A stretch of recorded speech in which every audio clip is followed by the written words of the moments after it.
Okay, I want to welcome everyone joining us live or those who might be joining us pre-recorded. I am here with producer songwriter Jon Robinson.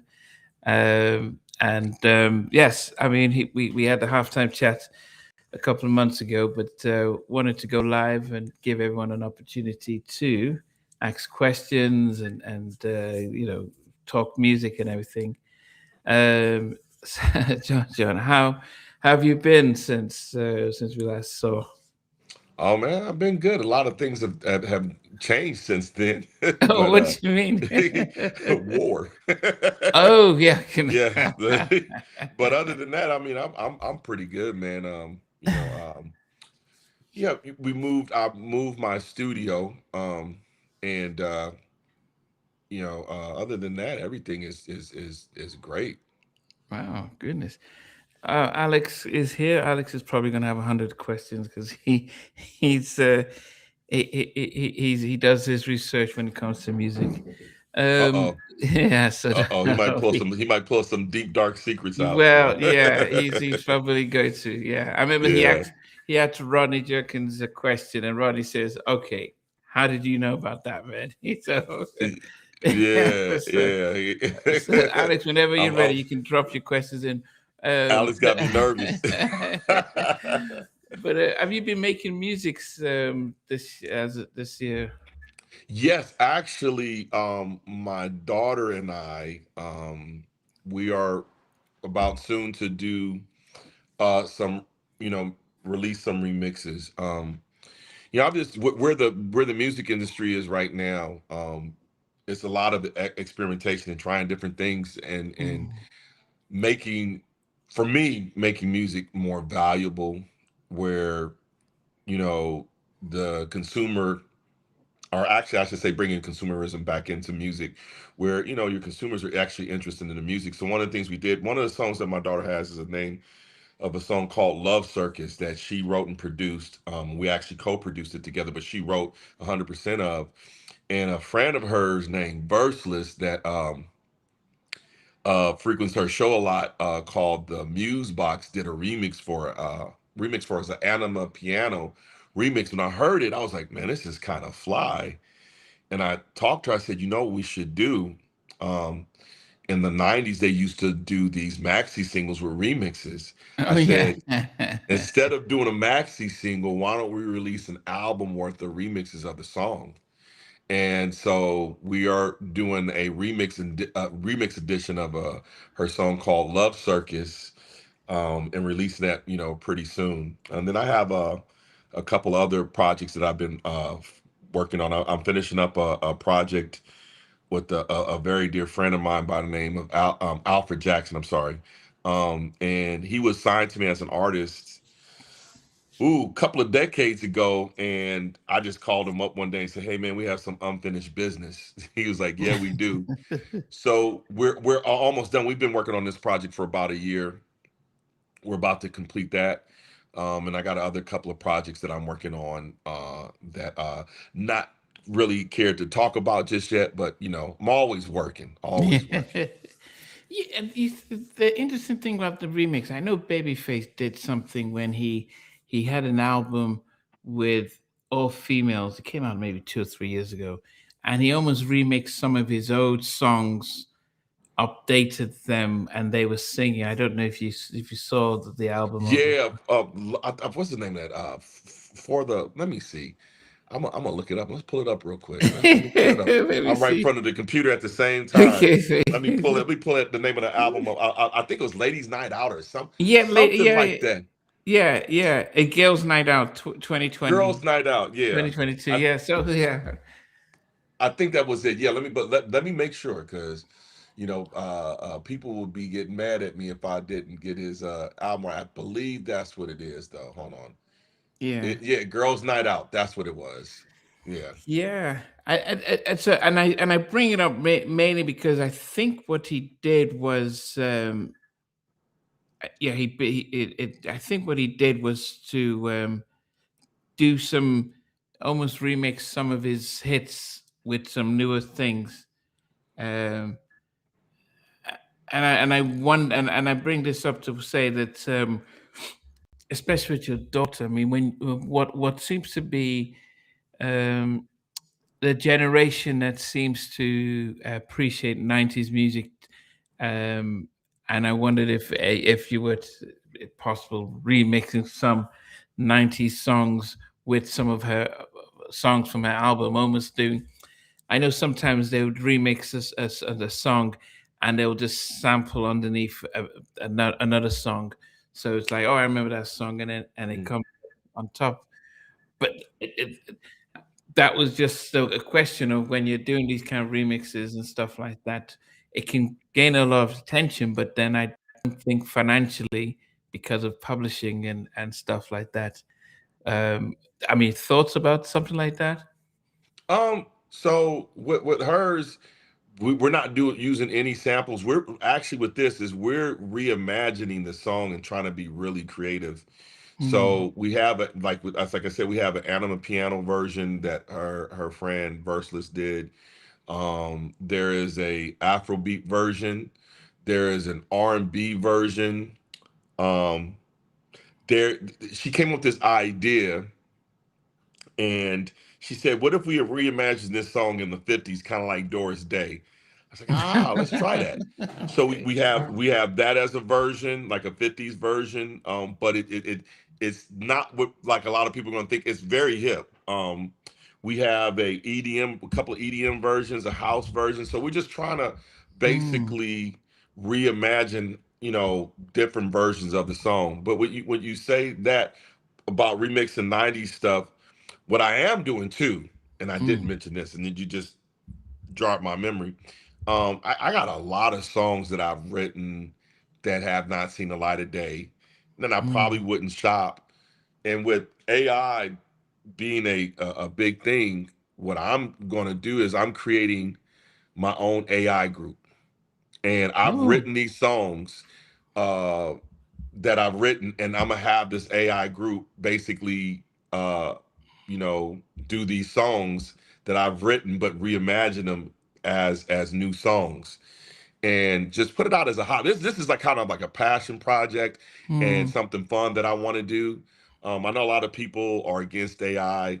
Um, I'm not. I'm not one of those. I'm not one of those people because I understand what it is and what it isn't, right? Mm, Um, it's a tool, just like a drum machine, just like a synthesizer. I don't. It's not putting anybody out of business because one, I don't know that anybody would.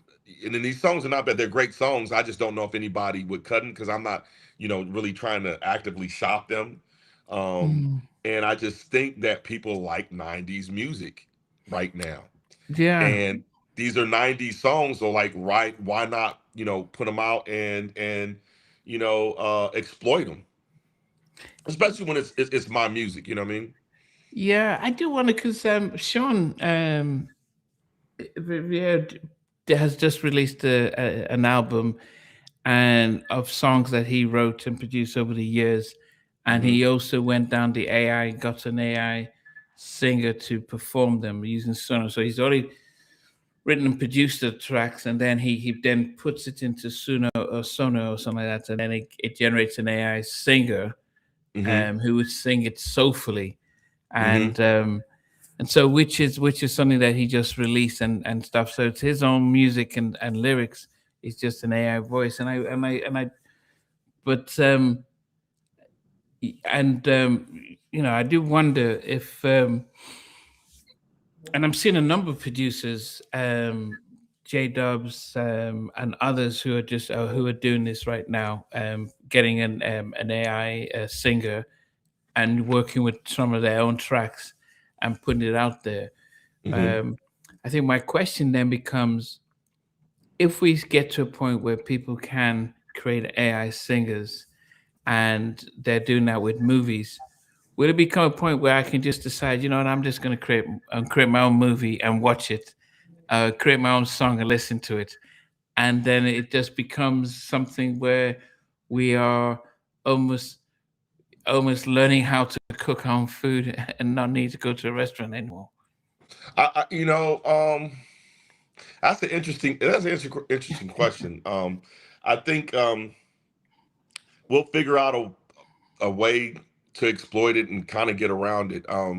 I think I look at it this way, and you know, I'm also a professor um, at a college or a university actually, in here in Texas, and we at last semester we had a you know conversation about it, and a lot of the students were kind of like, you know, they felt it was unethical and it was you know really bad and all these things. And one of the things I told them, I said, you have to realize this. I said, when the drum machine was invented and introduced, how do you think drummers felt? You know what I mean? Drummers felt like, oh my God, they're trying to take our jobs and do all of this stuff. Why can't they hire real drummers? I have not seen a decline in drummers, right? You know, there are more drummers now, new kids that are wanting to play drums. In fact, you know, my son has, because I'm not going to put up with like a live drum set. Just I'm a musician, but I got to have peace. I do music all day. But he has an electronic drum set, right? Mhm. And So you can use the and headphones. yeah, you could use the headphones and all of that. And then when synthesizer came out and people could start emulating basses, I still see people playing and learning how to play bass. You know, my son, he has three basses now because that's how much he practices bass. So he has three different styles of basses. Um, Same thing with pianos and keyboards. So when we talk about AI and movies and all of that other stuff, I think what's going to distinguish the difference between quality and lack of quality is the people with the actual skill set. I mean, me as a producer with the years of experience that I have versus a new person that's never done music, I have a great advantage over them using Suno, right? Mhm.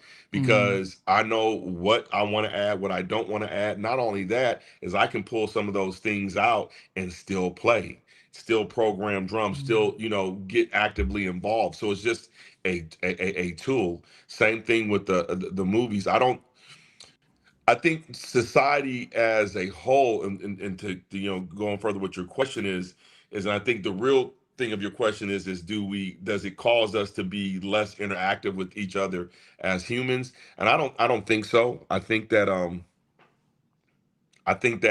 humans need interaction. So I don't think that it's going to cause us to, you know, retreat from each other.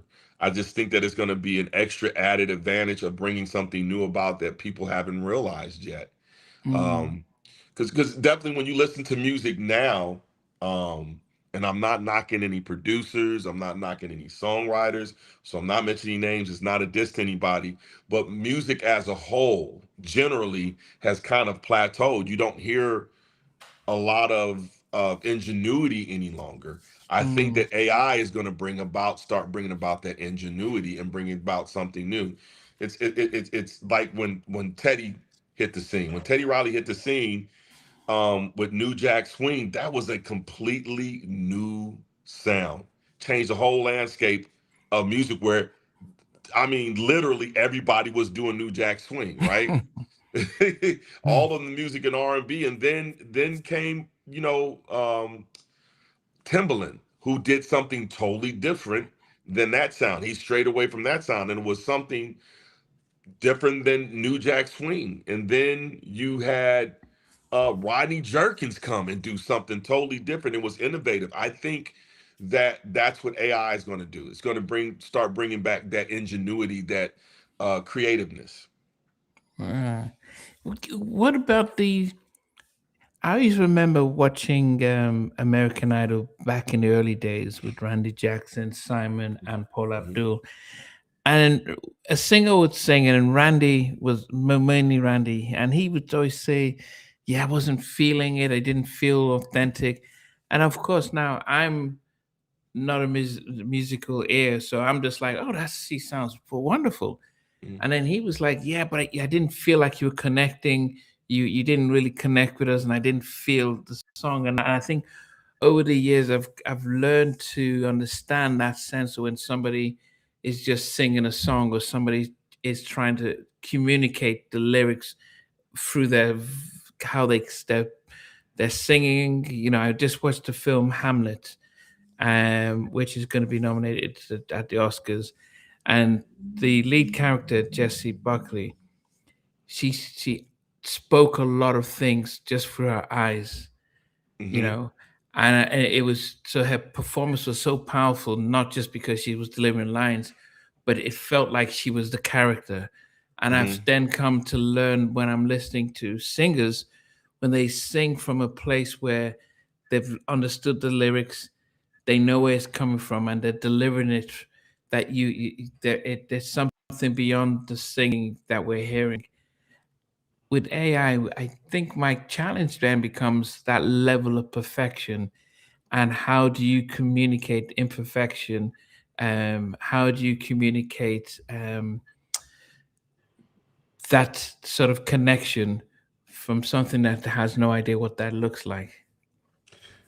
That I don't know that you can, and that's a valid question. I think for those of who are for those of us who I think are empathetic, are have empathy, can always feel that emotion.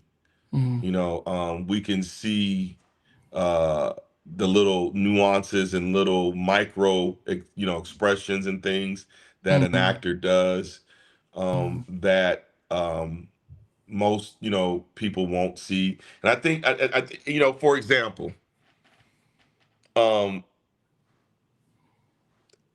there's a lot of AI on social media right now, right? mm. And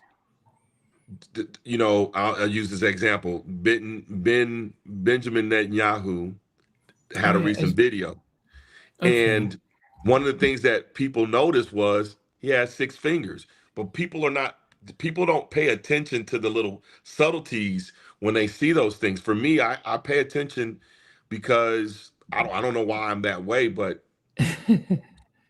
I think that's a very interesting question that you bring up, dealing with uh those subtleties with acting. I think it's a little bit different because we're humans, and so we know what human reaction is. Mm, Singing's a little bit different with when it regards to music, because you're just hearing, you're not seeing the expression of the face, you know and so those emotions are easy to, I think, reduplicate when you're dealing with AI. um Even with how we listen to music, I don't know if you've ever heard any singers that sound like they are singing through an AI box, not an AI box, but auto tune. Just yeah, the way that like they that do. T-Pain. Yeah, but there are singers that actually sing like that, that can do that, because that's what they grew up hearing, right? Mm, Um, and so I think, with AI can emulate those things. It can emulate the emotions. It can emulate that auto tune sound. Those are different things, because those are just sounds and frequencies. Um, Acting is a little bit different. I think acting is something where there's motions, facial expressions of, we as humans are used to seeing a person react to anger a certain way, mm, or you know somebody acts to emotion of where they're sad, and so we can tell a lot of times when somebody's faking it, unless there's a good actor. So I'm not saying that I don't think that AI will get there. That's just interesting. That's an interesting question that you asked. I don't mm. know how we would deal with that. Yeah, because I listened to Daryl Simmons talking about when they recorded "End of the Road," and Hmm. they go to Philly, and then Wanye has lost his voice; he has Hmm. laryngitis. There's no auto tune, so they have to sing it. And then in halfway he's singing, he says, "I can't take it no more. I can't take it Hmm. anymore." It Hmm. was his voice was he was losing his voice, but they kept that Hmm. in. Hmm. Tim and Bob talk about when Kiss is singing "Missing You," and then his voice is straining, and he says, "I can't take it anymore." And Hmm. then Bob says, yeah, Tim says, "Yeah, we kept that, and it's in the song because it just felt like it flowed, but he was struggling." And then, but there's a way you can listen to it and think, "Oh man, I can feel the pain."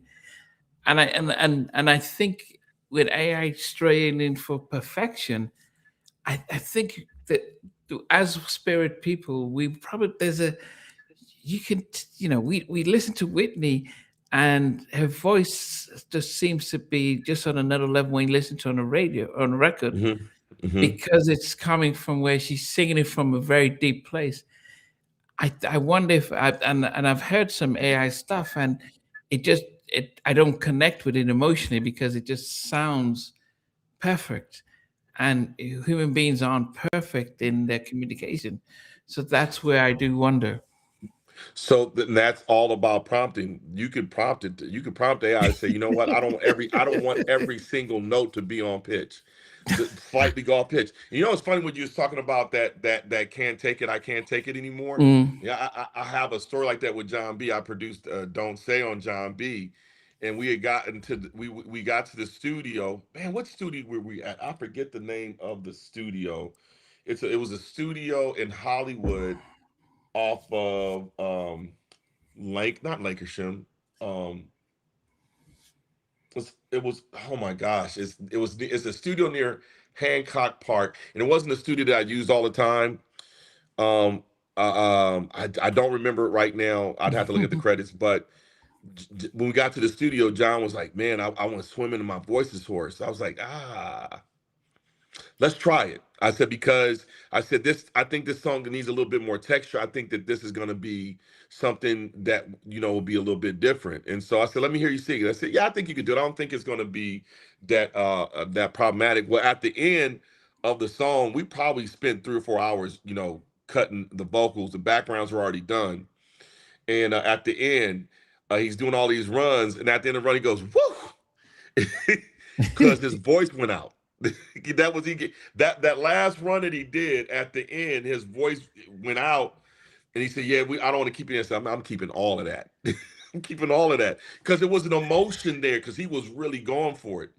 And like you said, that's one of those things where you catch those magical moments. I call them uh, um, beautiful mistakes. Yeah, yeah, Um, yeah. because you're not you're not trying to go for that. You're not trying to go for perfection. And when you hit it, it's just like it's like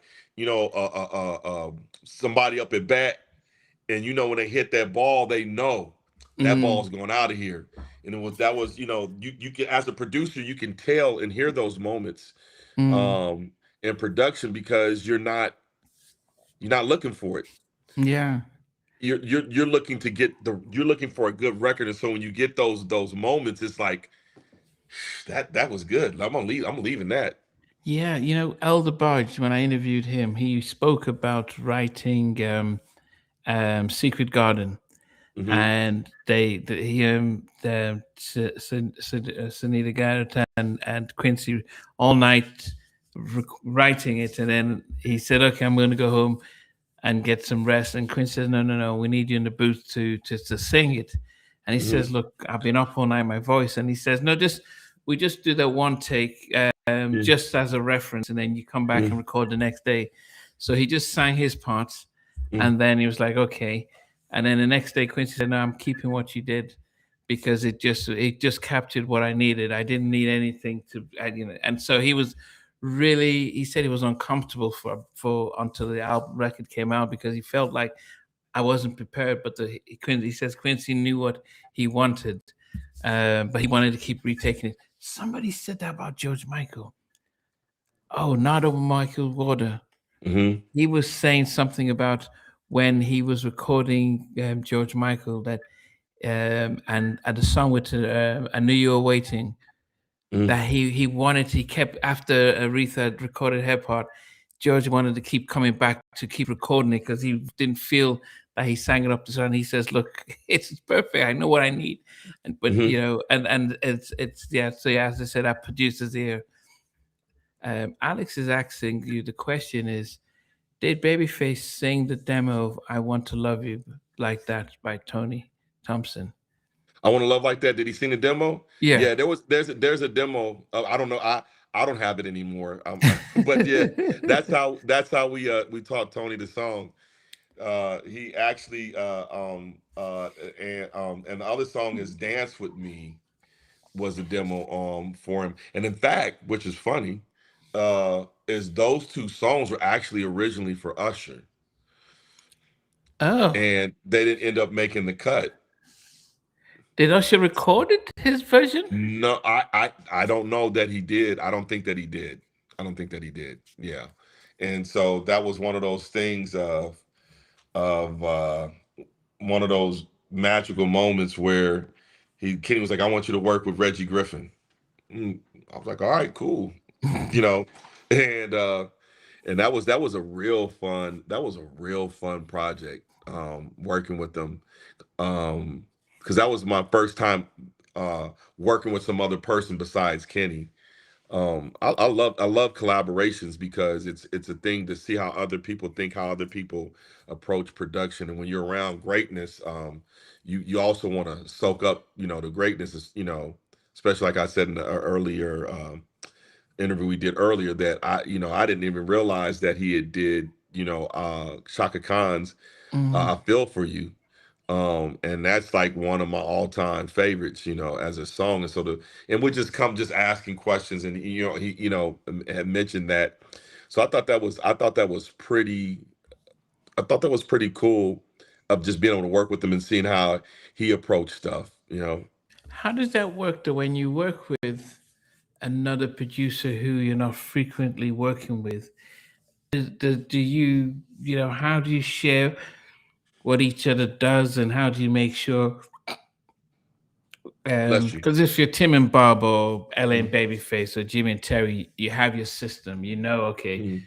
t- uh, Terry's going to be writing mainly the lyrics, and Jimmy's going to do the melodies, and he'll write to it, and then it's like, okay, you can come in here, and Tim and Bob likewise. But when you have to work with someone like Reggie, or I think, have you worked with Damian Thomas? Mhm.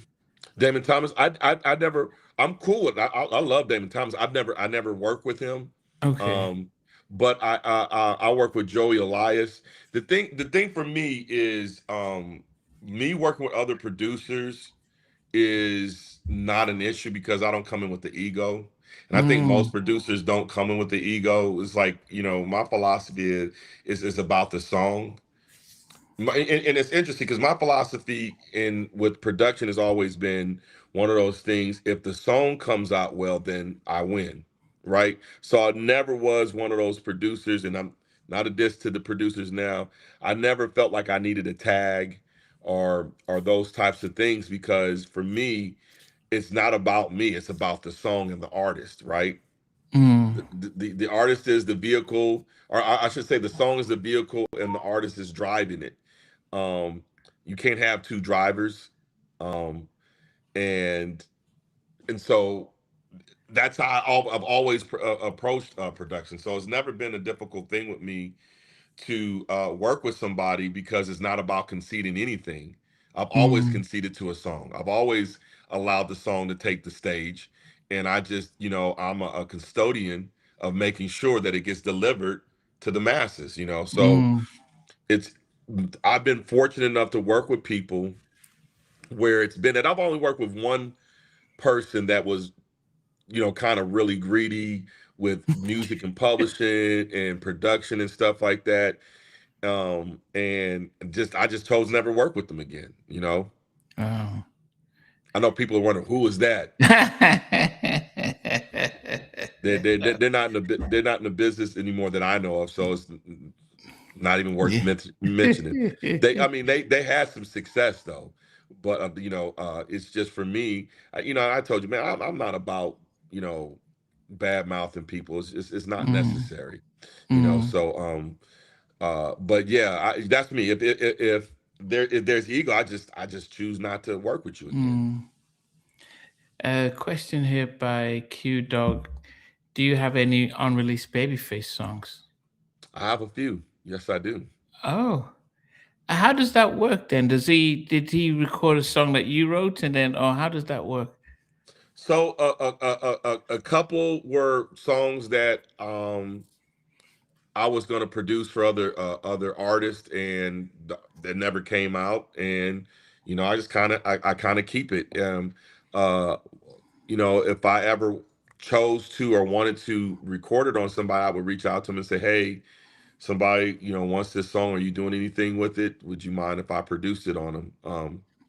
But Yeah, I have a few unreleased Babyface songs. I have a few unreleased, songs from other artists as well. Any good, well-known ones that we know? I have an unreleased song with Lady Gaga. Wow. Um, uh, I have an unreleased song with Pink. Okay. A, a unreleased song with Fergie. They both actually Wow. sang the same song. I have an unreleased song with Casey and JoJo when I was working on them with that album. Um, and the song is actually it's pretty dope. We were just in the studio after messing around and on the spot created the song. And then they wrote the song, and like we did it the song I think in about 45 minutes, and this is before Wow. Pro Tools and all of that other stuff. We had to we used basically I had the MP, came out, recorded it, and it just it didn't fit the album, but it was a fun song. Wow. I mean, okay, Yeah. but I'll get back to us. Um, what's Montel says? Do you like recording with tape or digital? Oh man. Hold on. Excuse me. Um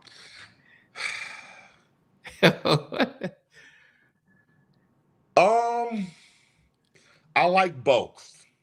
I like both. I actually I like the sound of recording with tape. There is no other sound of recording with tape.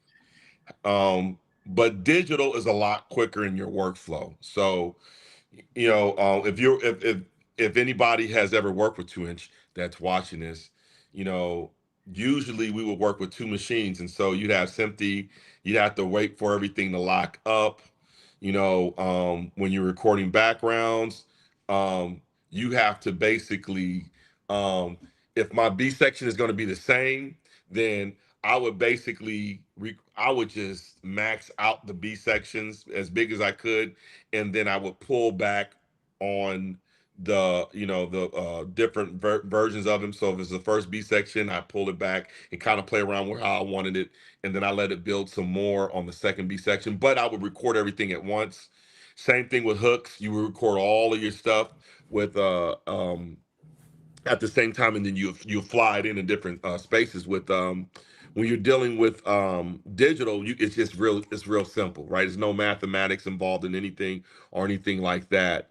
um and the other thing recording with 2 inch though that I loved is everything was more organized. You had to be organized. You couldn't just record what you want and put things all over the spot. There was a Mm, system and way that you recorded. Like your drums were on tracks one through whatever, and then you would put your bass to separate that, and then you start recording pads and music, and then you have your vocals on anything above 16 tracks, because you didn't want your vocals next to any drums or low end stuff, because you have bleeding tape between the tracks and stuff like that, which is tape noise. um and so that's the thing I do love about recording with 2 inches. It gave me structure on how I record now today. I'm very meticulous in labeling everything. But as far as I like advantages of different advantages from different medium, the different mediums. Like, so digital is quick, get it done. You store it. You don't, the sound doesn't, degrade any, mm, from traveling or anything. You don't have to worry about losing stuff. You can keep backing it up. So if a drive fails, you have a backup copy. With 2 inch, you have to worry about over a period of time of, uh, just sitting there. If it's not in the proper environment, it degrades, mm. and also when you're flying, each time you fly something, it's the sound is degraded, as Okay. well. So, um, but I do love the sound of 2 inch. I wish not only that, I heard DJ Quick say this once, and it was like, yeah, that's it. The other thing I miss about 2 inch is tape is magnetic, right? And tape works off of frequencies. The frequencies is how it gets on those, how it interacts with those magnets, right?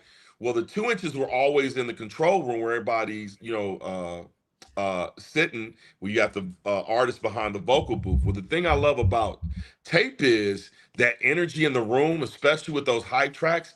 That tape is getting that energy from the people. It's being recorded, right? Hmm. Um, if there was a way that we could figure out how to get energy onto, digital recordings, I mean, then I wouldn't miss tape at all. Okay.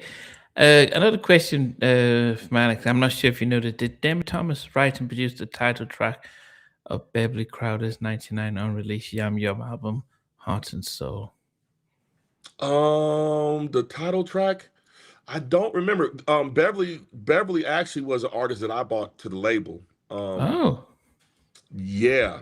Um, this guy by the name of Keith Quiller, um, sent me in a demo, and I was doing A&R for Yab Yum at the time, and Kenny's nephew, Jason Edmonds, was working with me. I bought him on, because I wanted some help listening through all the music and stuff, because there really wasn't a staff up there. It was just Michael Tracy, and that was it, and Curtis Tucker at the time. But she ended up leaving, going to Dr. Dre's Aftermath. Um, so we had this tape, this demo that comes in, and I'm laughing because it's kind of funny. It's basically a karaoke demo, and so I'm looking at Jason like, nah.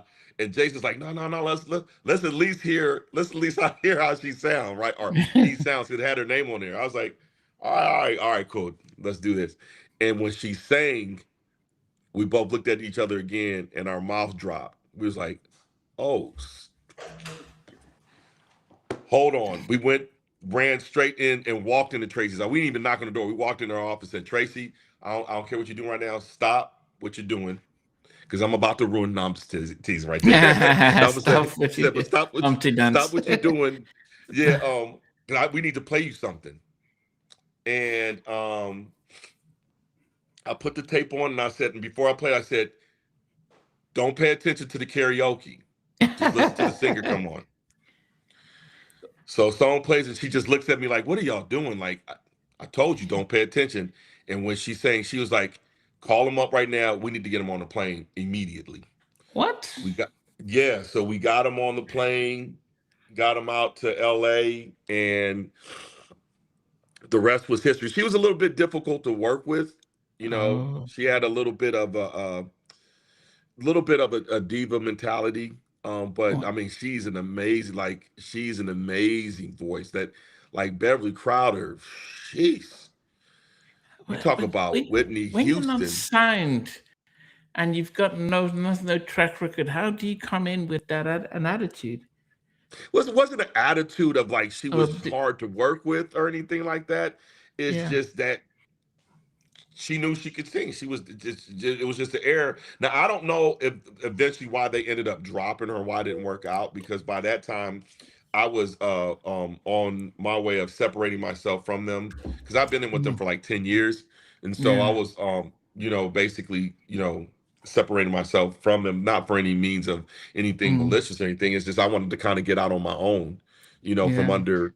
I kind of felt like always being under, Babyface, I was always going to be considered a Babyface clone, and there was so much more about me as a producer that people didn't know about me. Other, Mm. other shades and colors and things that I wanted to express, and so Mm. it was just that was the reason. But so I don't know why it didn't work out. I just know that she was a little bit of a diva, not in a bad way, not in a bad So there way. was no album, no songs released or anything like that. No, she did. Kenny did a MTV thing, and she sang on that. I know she did that, and they were about to release it, but I just don't know what happened after that. I was out of the loop by that time. Okay. Yeah. Uh, Q Dog asked again, who is your all-time favorite artist to work with? My all-time, I have a few that I really loved working with, but I would say that the artist that I had the most incredible time working with was Pink. Oh, Pink is an incredible vocalist. She's an incredible singer. She knows what she wants. And no ego in working with her. You ask her to do something, she does it. I mean, she was like one of the easiest artists to work with. and I remember, was this before when she came out with There You Go, yeah, or was yeah. it when This she no, it was on came There out You Go. as Actually, an I was actually on that album all the way up to the point where it got my song got mastered and it got cut. It didn't make Wow. the thing. LA just didn't feel like it fit the everything that they were doing at the time. But she still gave me, credit on if you look on the credits of the album, she gave me a shout out, which I thought was kind of cool. Um, but yeah, I remember when I remember calling LA on the phone and saying, "Yo, LA, you got to hear what she did. This is incredible." Blah blah blah blah. He said, "Oh yeah, that I like that. I like that. Hey, have her do this, on the record, and it's done." And I said, "Hey, LA wants you to do blah blah blah blah blah." She said, "All right, cool." Went in there. She did it in 5 minutes. It was like no drama, no ego, none of that. Is that were you with her when she was still part of the group? Yeah, well, she was with Choice. When I worked Choice, with yeah. her, she was in she when I worked with her, she was in the group Choice. And in fact, so in fact, here's a funny thing about this. And so the song that we did, it was a song, it was a sample of Fleetwood Mac's Dreams album. Um uh play we called the song Players, but the song, I forget the name of the song that I think it was called, name of the album was Dream, that the song we did for Fleetwood Mac. So we do the song, Kenny's doing a couple of things in there, and we were just joking around, playing around in the studio, and then she said, yeah, you guys should be Mason Puffy as a spoof. And so we actually, there was going to be it was supposed to be a single. We had talked about, I was going to be Mace and Kenny was going to be Puffy, and we were going to be all up in her video, um Oh. dancing, like doing one of those Hype William types Yeah, videos. yeah, yeah. And yeah, but it just, it never came out. But it was gonna, there was a lot of talk about us releasing it, and then just didn't make it the cut. Wow, That happens goodness. sometimes. Following that, because I did you and Daryl Simmons have any songs together?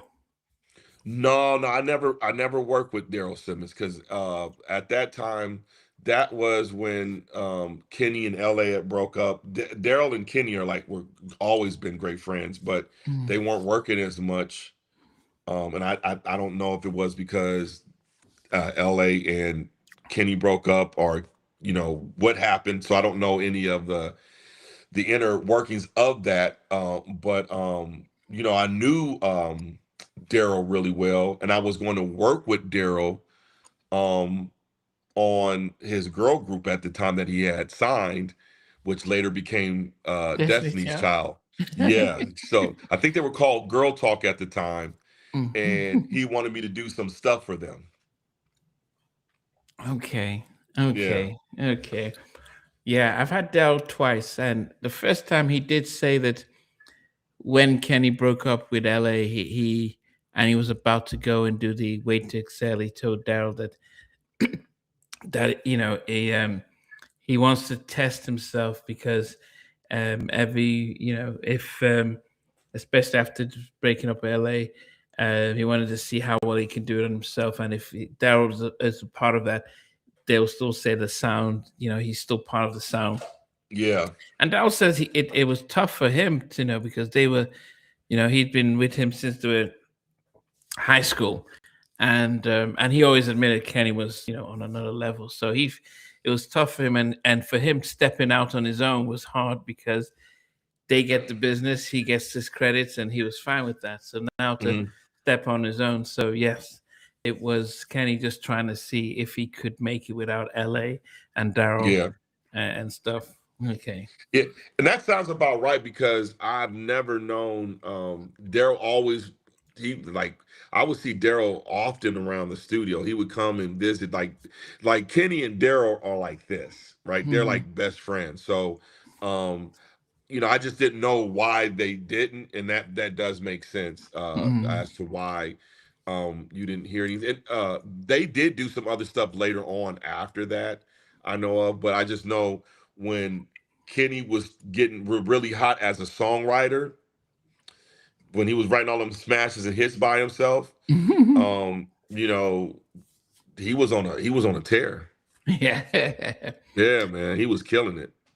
So Malik is asking, did you know the song "How Could You" is similar to the Babyface sound from the production? I'm not sure if I I think he's understand. saying that. Did I know that it sounds similar? Yeah, Malik. Yeah, that was the one thing of why I work with Kenny is because we approach music similarly as far as production, the palette, styles, and sounds and things like that.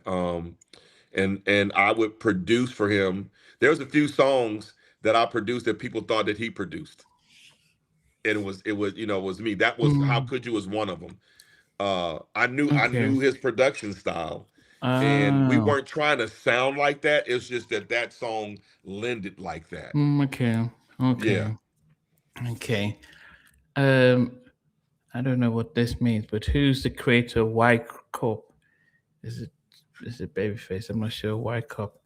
I don't know what Y Corp is. I've never heard Unless of it's them. Yap Yum. Yeah, I Okay. don't know what that is. Okay. Unless he's talking about ECAF or something like that. I don't know what Y Corp Okay. is. Yeah. Okay. Yeah. The I mean, just the LA cutting your song off of Pink with that wasn't the guy who thinks he could take my place kind of. I'll show you. No, because after that time, because I remember when I told you when I first met LA, he didn't like me for whatever reason. But I mean, over the course of the years, he was cool when I saw him. He wasn't like, there wasn't any animosity. So I don't think that it was one of those things of like, yeah, this guy took my place, so I'm not gonna, because in that case, then he would have sabotaged Kenny. He'd have had more beef with Kenny than me. So I don't think it was that. I just think that it didn't fit the song because hers was like a lot more of that 90s sound. And I don't know that record would have worked with it. One of the things I will always give LA credit for is he has an immaculate ear. Mhm. His ear is incredible, and so I think his judgment was correct. It was the correct call in not putting that on the album because of the fact that her album did really well. It went gold, especially for a white girl at that time doing R&B, because nobody had done anything like that since Tina Marie. And there Mm, was another white group that was on Island Records. I forget the name of the group. There was these three white girls that were doing R&B, but it wasn't somebody of the flair and swag that Pink had. mm. The what happened to that song then? Players, No, the one that you recorded for Pink but didn't make the album. I still have it. I'm thinking about releasing it on this AI group. Okay, okay, Yeah. yeah. So does Pink not say, "Hey, what about that song?" Or do you think they just they move on? They don't even remember. They record vocals, so many songs that they don't remember. I'm sure if I bought the song up to her, she remembered. Now I haven't talked to Pink or seen Pink in years, man. I don't even know if she will remember me. So, um, she did at the time I ran into her. I remember it was a couple of years after the album came out, and I saw her in near the Beverly Center. I said, "What's going on, Pink? You remember me?" She said, and she looked at me like, But you don't think I remember you? You think I'm Hollywood like that? No, I remember you. What's up, Jon? You know, so I don't know if she remembers me now because it's been so long, Mm, so but I think the only reason why it hasn't been released too is about getting sample clearance because it's mm. it has it's an interpolation of another song, so I'm just vacillating on whether or not I want to pay for that because um I don't know how much it's going to cost. Like Okay.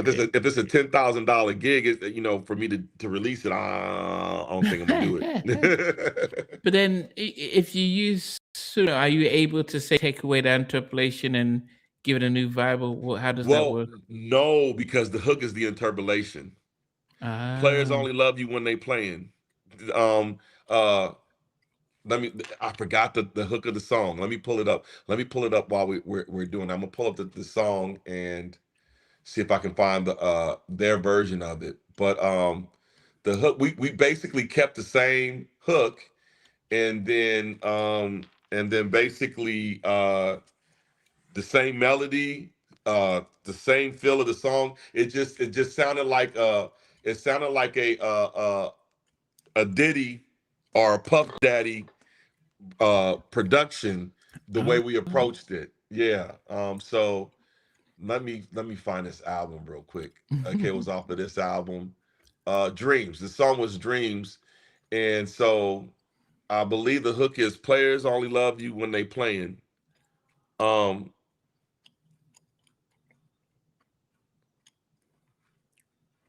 woman, they will come and they will go. Something that we wrote. I don't remember it because I haven't heard the song in such a long time. But it's the hook. It's the same hook. Just we changed the words around a little bit.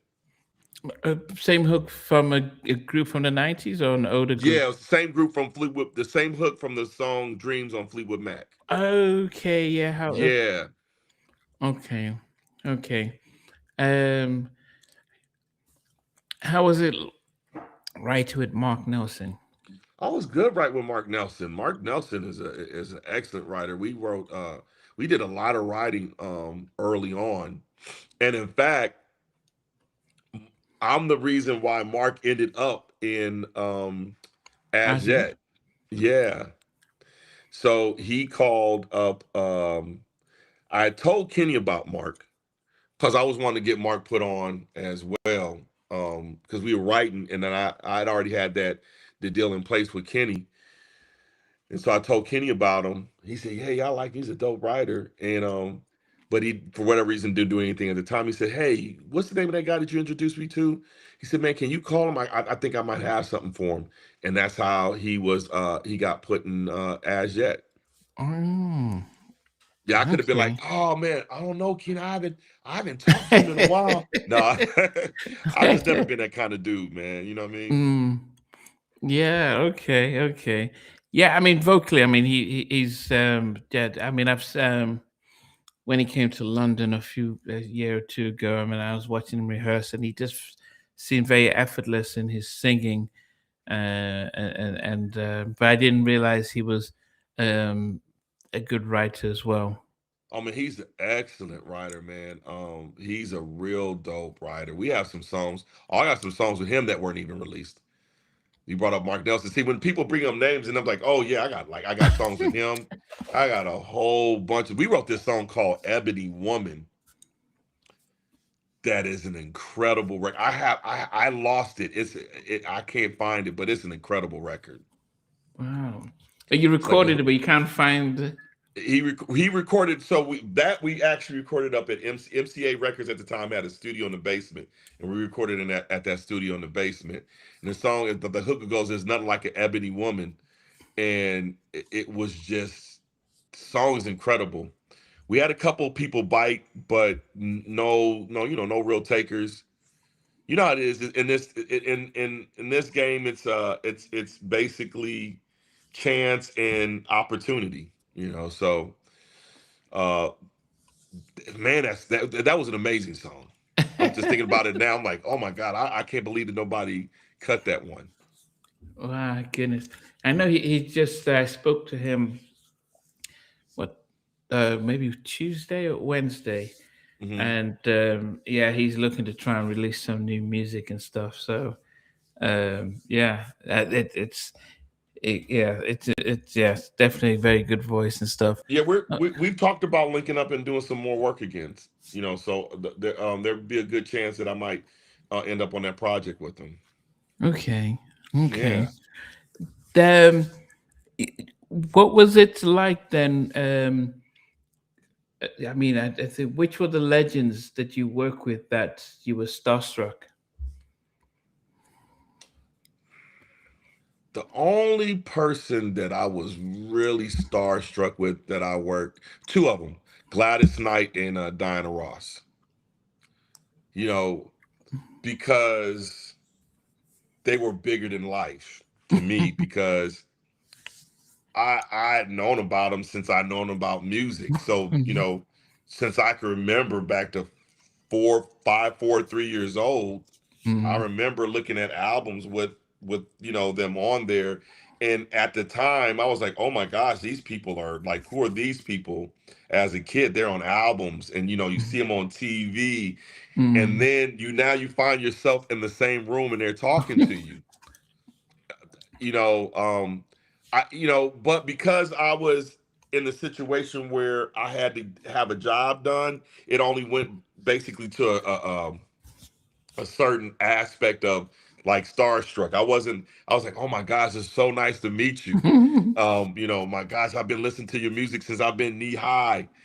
But now the celebrity that I did meet, I met one person and I fanned out on him, was Jackie Chan.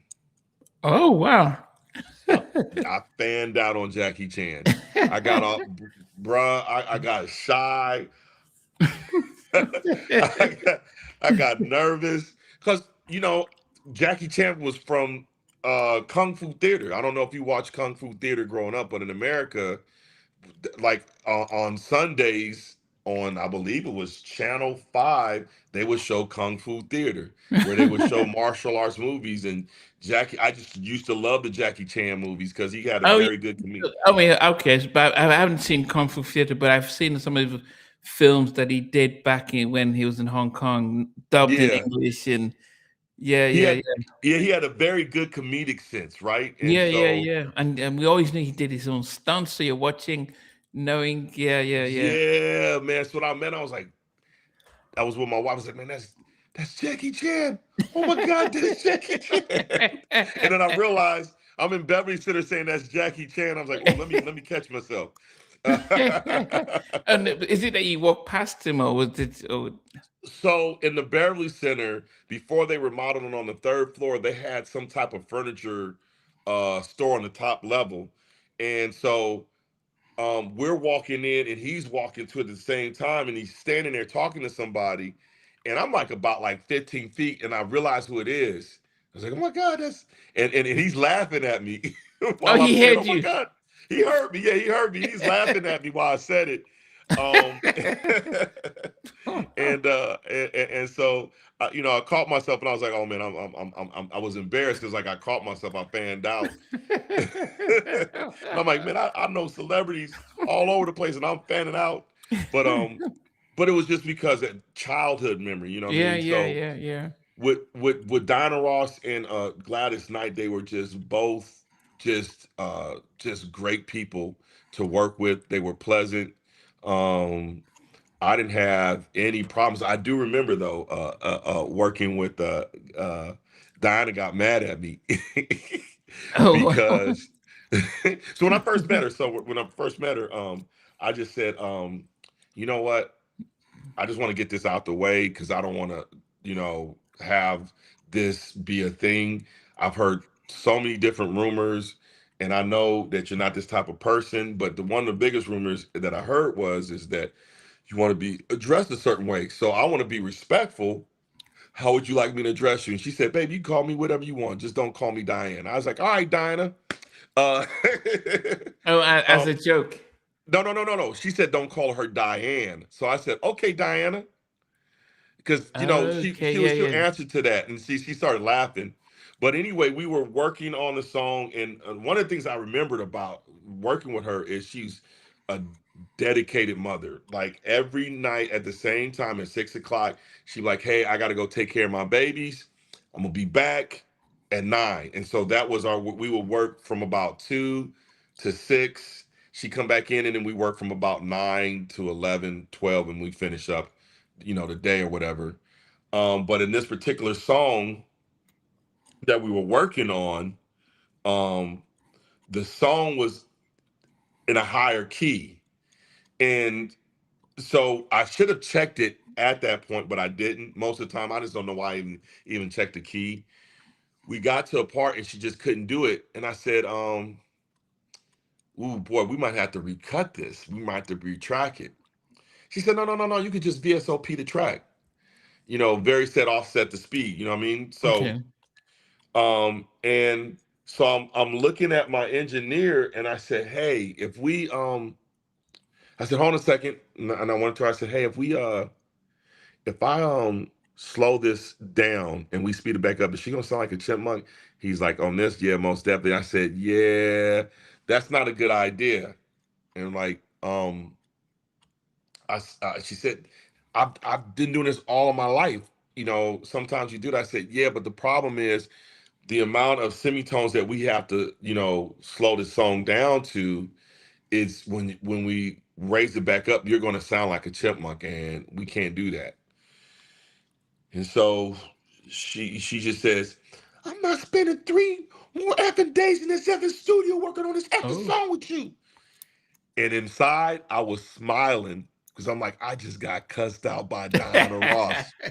Right? I just thought that was the coolest thing. But I had to keep this professional, thing on my face. And so I said, I tell you what, can you come in the booth and we just kind of discuss this? I just feel like it's being In front of the disrespectful to engineer. me. Yeah, no, talking through a booth, him keep pushing Oh, the yeah. button. Yeah, Okay, so I okay. said, yeah, just come into the control room. So the engineer is getting up to leave. I say, no, I need you here. I need a witness, bro. Like you, you my safety net. Don't leave. Yeah, and so she comes in. Now, interestingly enough, uh, my dad came the night before to visit us. Um, and he just, wanted to sit on the session and just hang out. Me and my dad, we were best friends. And so he would just hang out at any session. Come down from San Diego, come up and hang out with me. And so he says, hey, I got to go home, got to head back. He said, yeah, I'm gonna holler at you for a second. So he takes me out in the hallway. And this is before Edmonds Entertainment. This is at where Yab Yum used to be, but it used to be a studio called Lion Share. So if anybody knows the studio Lion Share, where there's this old facility, so he's out in the hallway. He said, now listen, when she yells at you or goes off on you, he said, Dad, you seen it? She been cool. You talking? He said, shh. When she goes off and yells at you, here's what I want you to do. I want you to talk very softly. And I was like, Dad, you see her? She's been. He said, listen to me. Oh, you seen that she's been what? She was being very cool the whole Oh, time. this is before the whole. Before the whole thing. So my dad Okay, told me okay. this the day before. He says, I just Oh, want he's you to right. be, So he could foreshadow that something could go wrong. yeah, that's something, that he says, I want you to talk very calmly, very softly. The louder she gets, the softer you get. He said, just do it. Trust me. All right, Dad. I'm thinking this is Okay. this is not. So she comes in the room hot. She is on one. And so she says she's talking to me and I said yes. I didn't even say that. I was just talking soft. She said, what'd you say? I said, she said, so what did you say? I said, um here's why we need to recut the song. And I'm thinking in the back of my head, like, my dad is a pimp. Like, how did he see this coming? Like, I'm like, oh my God. I'm like thinking this in my head, oh my God, he is. I could imagine back in the day, he had it going on. Like, if he could read that, like, you know what I'm saying? So So the concern was she was having problems with Motown at the time, and she thought that Motown was using me as a The mouthpiece. sabotage. Yeah. No, no, Okay. just as a mouthpiece to try to control. And I said, listen, I said, I'm my own man. I know that I'm young. And I was 27 at the time. I said, not 27, I was 26. I said, I know I'm young. I said, no, I'm only 26. I said, however, I wouldn't be in here if I wasn't capable of doing this job. And I said, you are Diana Ross. You are a legend. You have these songs, blah, blah. And I started singing off a whole bunch of her songs. And she's looking at me like, oh, he does really know. And I said to her, I said, listen, I said, that's the Diana Ross I want. I want that Diana Ross. And I know what I want to get. And the only way we're going to get it is to slow this record down and get it done the right way. I said, now, here's the thing. I understand that we spent a lot of time working on it. But however, so I can write you a new one and we can, do that from scratch. Or I can call in the singers, have them re-sing it. I said, it's coming out of my budget. It's not coming out your budget. You already paid me. I said, so let me do this the right way. And after that, it was just that one thing, no problem. She was always a sweet lady. I really enjoyed working with her, and that was a great thing. But I was thinking, after she left, I was like, how did my pops know that? Did you call him to speak to him afterwards? Did you tell him I what happened? did. I did tell him. I told him. I said, "How did you know?" He said, What did he say? "He said I just know these things, son. I just know these things." Did he not So want to be around with Diana? He didn't want to finish the sessions? no, my dad wasn't starstruck like that. He was just hanging Ah. with his son. Like I said, my dad and I were best friends. So he's just hanging out with his son. It didn't matter who was in the studio. My dad would just come and hang out in the studio sessions and give me like little tips here and there. Did he meet the guest? Did he meet Diana Ross? Yeah, he met her. Yeah, him and my mom met Diana Ross. Yeah. Yep. Okay. So they would meet him, but he'd be like, "Hi, nice to meet you." But he was never one of those things of just like, "Oh my God, it's Diana Ross." It was just like, "Hey." The how was it working with Elder Barge then on Let's Do It Again? Sorry, not for That Let's Do It was Again. Can't uh get enough. can't get enough. That was a surreal situation because again, teenager, preteen, the I Like It and all of those songs, the Mm, mm, barge, mm, I mm. was like 12 and 13. And now here I am, 23, 24, like 12 years later, and Mhm. I'm like looking at this guy like, oh my, it was just that was a surreal moment. And it was just and I remember because on that record, that particular record, Can't Get Enough, Kenny told me, he's like, yeah, you're not gonna produce this one. You're gonna even though I wrote it, he says, I want you to watch and learn. And I was like, all right, cool. I was like, okay. I would look, I was just happy to be there. So Mm. I remember hearing them sing the song, watching them through the glass, and the sound that was coming back in my ears because again when you growing up you don't necessarily have those kind of speakers in your house, and the sound that was coming to me hearing them sing was just like, this is surreal, this is crazy. I'm like, I'm Oh. the guy that I was in a group that I loved growing up is now singing one of my songs. It's crazy. Oh, goodness. And then after you did Let's Do It Again, TLC, do you get to who goes around to say, okay, Chili, you do this part, and T-Bars, you do here? Or is that you, or does Babyface lead that, or? We were that was one that we did work on together, and you can kind of know the flow of things. Um, Crazy, sexy, cool is crazy. You know who crazy is, right? You know who Mm. sexy is, and you know who cool is. That's the formula. And so when we were working on, we kind of knew that T-Boz was going to do the verses.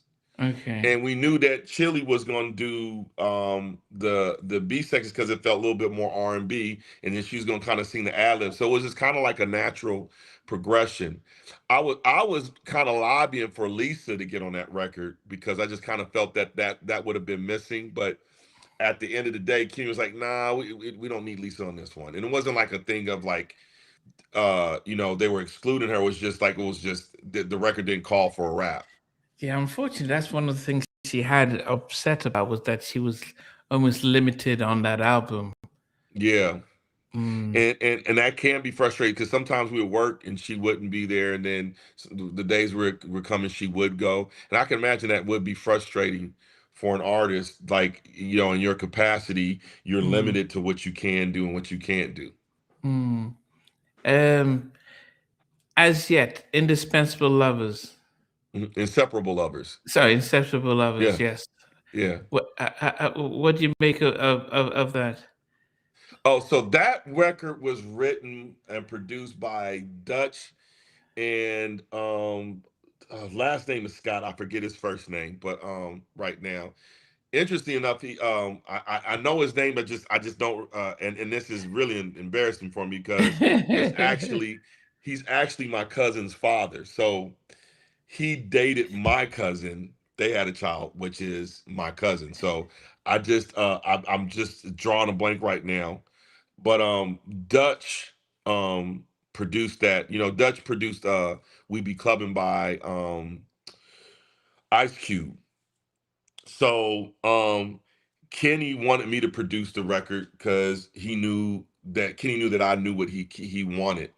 And so basically, I just kind of made sure that they sang things the right way that I knew Kenny wanted it. And I remember this is one of the times me and Mark got in a argument, kind of like a tiff, and it was just like a lot of bravado. And I was just like, "Hey, listen, look, y'all want the song on the record. This is what Kenny want." And Mark was like, "I know what Kenny want." I was like, um, "This is what Kenny's want. If Kenny wanted you to do it, you would be here. Kenny asked me to do it, right?" And so I said, "You know what? I'll see y'all later. Don't make no difference to me." And Dutch was like, "Hold up. Hey, John, sit down. Sit down. I don't know if you've ever met Dutch, and if you haven't never interviewed him, you got to interview him. He's like, he's a great guy." So he said, "Listen." He's like, he told Mark, he said, "This is my opportunity. You ain't gonna mess this up for me now. He said, get your ass in the booth and sing and say, all right, John, go ahead. All right, Mark, I just need you to do this, this, this, and this." It took us 3 minutes. I said, "All right, y'all have a nice day." And that was it. That was it. But that was Uh, that. I mean, and I understand. Like it wasn't no big beef for me because me and Mark are cool. But it was like we yeah. got in an argument because, he was expressing his production skills, but I was like, that's not needed right now. This is what Kenny wants. It's real simple. Let's just get it done. I was upset when with Sean we went through the all the songs on the album, and I was very upset because it's a really really good album, but it didn't do as well as it should have done. It felt as if I mean, it should have been a triple, quadruple platinum album, but Now, if you're asking if that was sabotaged, quite possibly. yeah, Because that was during the time when there was a lot of beef between LA and Kenny. That was right at the time when they separated. yeah, that should have been a quadruple platinum album. That album is an amazing album, and Kenny Terry, oh my God, mm, one of the best tenors out there since David Ruffin. Like Kenny Terry is wow, incredible, man. yeah, yeah. Yeah, he's an incredible singer. We don't have any more questions. Yeah, no. Well, yeah, no. Monza was just saying Dana Ross cursed John out in the studio. Just following up with that. Okay, Um, yeah. the other one that we see here is the track that you did with No More Fighting. With Tevin With Campbell. Yeah. What was that? I mean, was this has he already did the breakthrough? Can we talk? This is after Can We Talk and all that. So this is for a movie that Shaq did. Oh, Steel. That Steel. Okay. yeah, still movie flopped. Horrible movie. Uh, listen, listen. I tell Shaq to his face that movie was horrible, but uh, uh, but the thing is so Warren Campbell wrote that Wow. song, Yeah. Oh, well, yeah.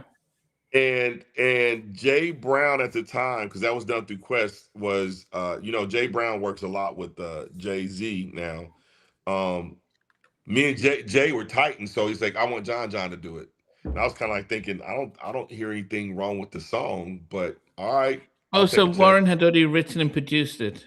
Yeah, he wrote and produced it. I forget what the lady that he wrote it, but he had already wrote and produced the song. And so he came to the studio, and while we were working on it, that's one thing, Tom, that I felt kind of odd, kind of felt awkward because I know Warren, and I'm thinking Mm, like he should be the one producing this, but uh, hey, I'm gonna just go ahead and do it because I want to make sure that it gets on the album. yeah. And how was Tevin at this point? I mean, because that his third Cool. album wasn't as successful, and this was '94. So this no, this was 96, 97. '96. Yeah, '97 actually. Yeah. So yeah, the Hangover. Can we talk? I do wonder if it was just this everything was just too much for him. No, he was actually. I didn't notice anything, out of pocket with him. Like he was a real cool cat to work with. Like Tevin is an immaculate singer, man. They're like his the way he approaches singing in the studio, like he Mm, was a professional. We were mm, there for probably like 2 or 3 hours, and then we were out. I mean, mm, yeah, he killed it. It was quick and fast. mm. Let me see now. Dwayne is asking, what made John stop producing gospel? I only did one gospel album, and that was with a friend of mine. I just wanted to do a song. Um, I I don't produce a lot of gospel, but I've worked on a couple of Christian albums and stuff like that. So it was just more or less why not? Mm. Yeah. What do you want to say about some of Jesse Powell? If it wasn't with it, you did that track. Um, with Jesse Powell, a good friend of mine was managing him at the time, named Philippe. Philippe, it was a club promoter in Los Angeles. Man, if anybody knows about the history of Paradise 24, he was part of that Century Club. I mean, every I remember hot, Century Club in LA. yeah, Century, yeah, Roxbury, all of the hot clubs during that time, during the 90s. Hold on a second. Hey, hey, hey. It's my dog in the back. Okay, I was Yeah, yeah, it's my dog. thinking. Okay. so, so he had all the big clubs, so he was managing Jesse, and so he's like, yeah, I want you to work on Jesse's album. Also, Lil Silas was my boy back in the Mm, day at Silas Records, and so it was just an easy situation. I actually didn't produce the vocals on that record because when we were supposed to be in the studio, I felt ill, and so my boy Joey Elias actually ended up producing the record. I mean, vocals on that record. okay. So I was supposed to be in the studio and was sick that day. Oh, so you never met Yeah. Jesse? No, I met Jesse. Me and Jesse were tight. Oh. Yeah, me and Jesse. In fact, before he had passed, I was working through a very good friend of his who actually was dating Philippe at that time. I was wanting to get back in the studio with him and record. And I at the time didn't know that he was as sick as he was. They just said, yeah, he's Ah. sick. And once, she said once he's sick, once he gets over this, then you guys, I'll have him reach out and stuff like that. But with I think it was like 2 to 3 weeks later he had passed. So I don't Oh, think that she wanted to let me know that he was as mm, sick as he was. But wow. yeah, me and Jesse were really cool, real cool cat. So I've got free from Touch. Please let Jon know that I studied his work and I have a real appreciation for what he does. Oh man, I appreciate that. Thank you, man. Wow, it's cool. You know what's funny is I never got into this business to be famous. I just fell into it, right? And it's always crazy to me when people say stuff like, "Oh my God, legend," or "I mean, I really studied your work. You have awesome work." It always throws me off a little bit because I've never seen myself in that light, as being this guy up here and everyone else is, trying to, aspire to be that. It's always been for me a community thing of producers. So I love seeing that. Yeah, he says my wife just said that we look like we're related. Listen, we might need to do. Listen, we, we might. Listen.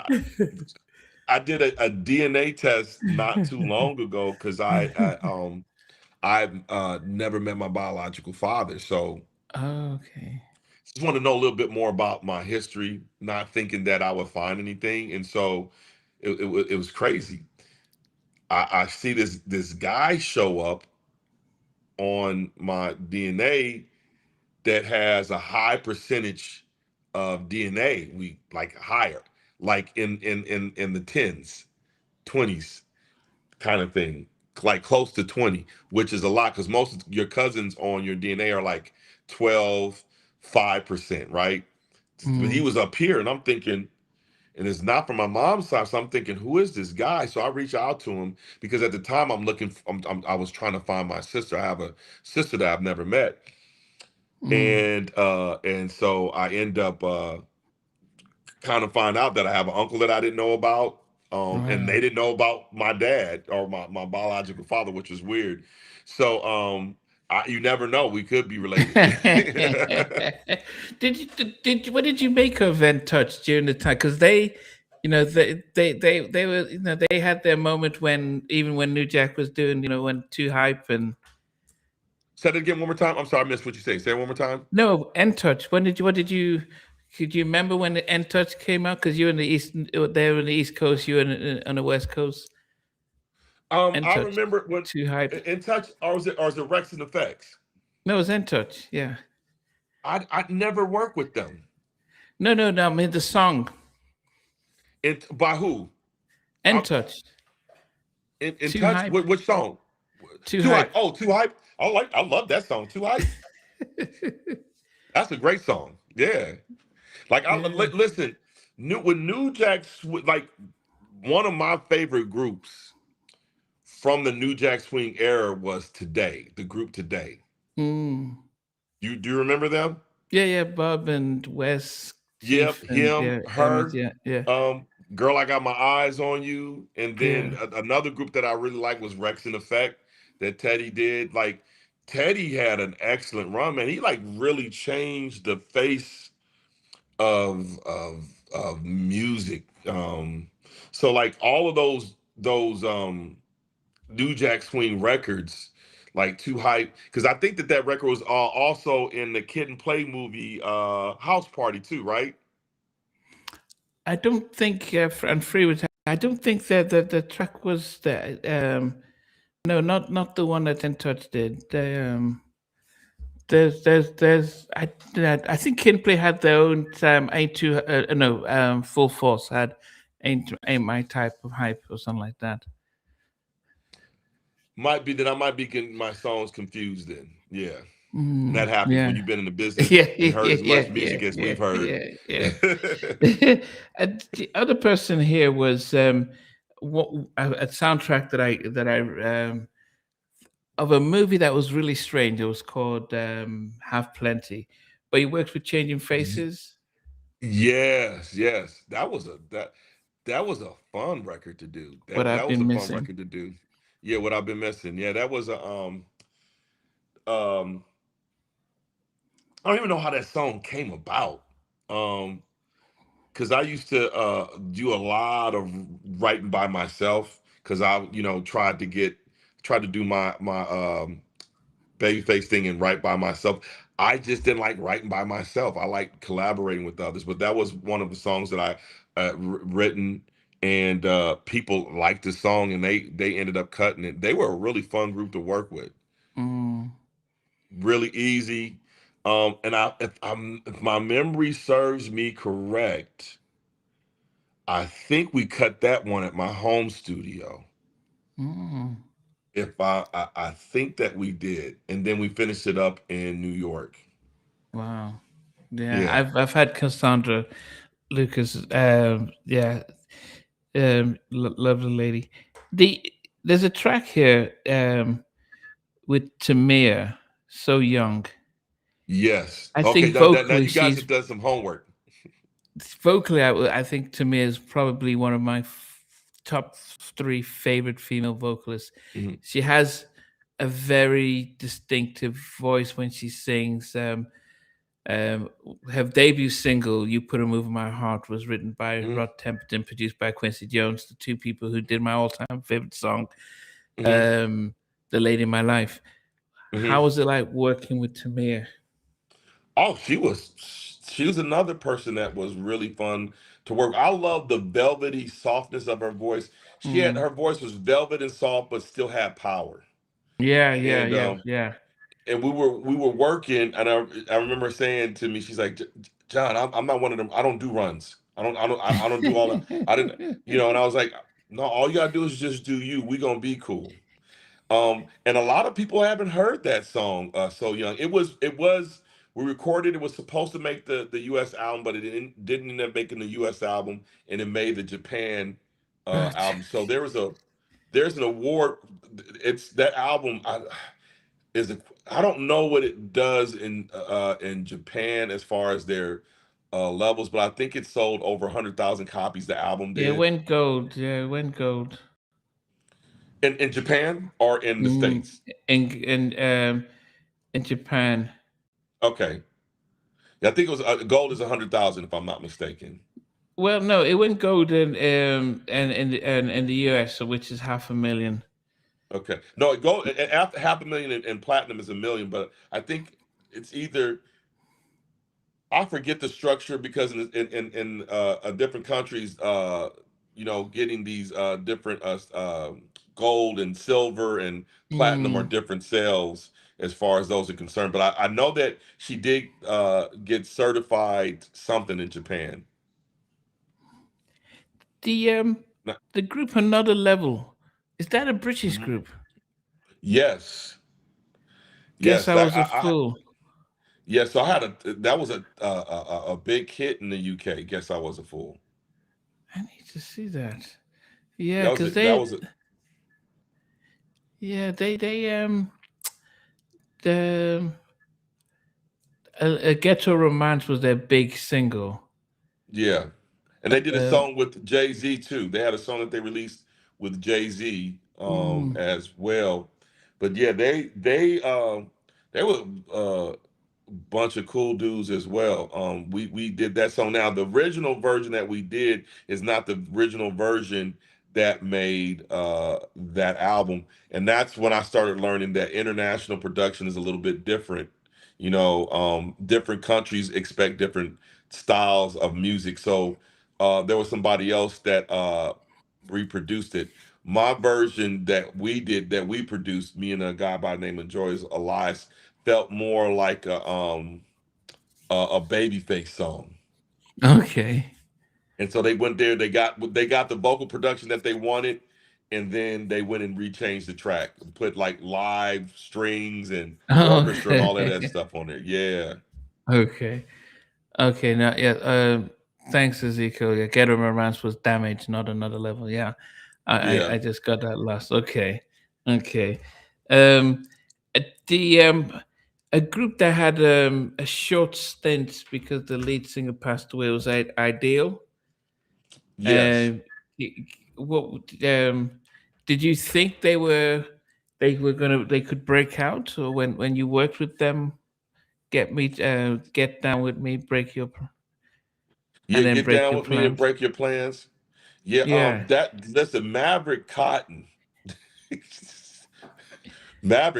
is a beast, man. So, and in fact, I had just finished working with a group by the name of Profile that was on Motown that was signed to Joe's group, Joe's label, Mm. Kedar Massenberg. Kiddo. Had them signed because he was at over at Motown at the time. I just got through working with them, and then worked with Ideal and over a version, and I was like, man, these groups are similar. I wonder who's gonna make it out on the top, between the two of them. Mm. Profile, the first album, Ideal, sold gold. They went gold, Mm. but Profile then got in the studio on their next album and worked with Teddy Riley, and they had that song Liar. Yeah, yeah, yeah. Yeah, And damn, that yeah. was a huge song. So, but the songs that I did on Profile were like, I thought, man, there was a song that I did called "Just Can't Get You Off of My Mind" that I wrote with the guy by the name of Todd Burns. I actually went to college with, and Joey Elias, and I thought that song was an incredible song, and I was just surprised that they didn't do anything with it. Not the group, but the label. Yeah, I think, goodness, speaking to LJ, this was almost 4 years ago. Hmm. Um, I mean, they got screwed by the label. They had no publishing, they had nothing. They were just singing songs and making a bare minimum. And by the time they did Liar and Damn, which was got them to national prominence, Hmm. he said, "That's it, guys. I'm out of here because we're in this label. We're here singing and we're not making any money." Yeah, And that's the and thing. yeah, That's the thing about what I love about the industry now, but then is that nobody can tell you no, right? But a lot of people are addicted to the way that the industry used to run, you know. And if you ask somebody, why are you in the business? Are you in this because you love doing this, or are you in this because you want to be famous? Fame is a drug, man, and and before you realize, because you get to live a certain lifestyle and do all these other things, but at the end of the day you realize you haven't made any money because you mm, haven't recouped or made anything. You spend all this money, hotels, well, back then, huge video budgets, big album Hype budgets. Williams, $1 million. Yeah, so by the time, you sell a million albums, you would think, oh, well, that should recoup. But the thing is that these artists didn't realize is that the label was keeping 90% of the album, and they had to recoup out of that 10% that they were getting paid. So you Yeah, never yeah, yeah, recoup. You never yeah, recoup. So yeah. I love the fact that I love people like La Russell, out of the Bay Area, Valerio, California, where he is just basically, upsetting the apple cart. You know what I mean? I don't know if you saw it.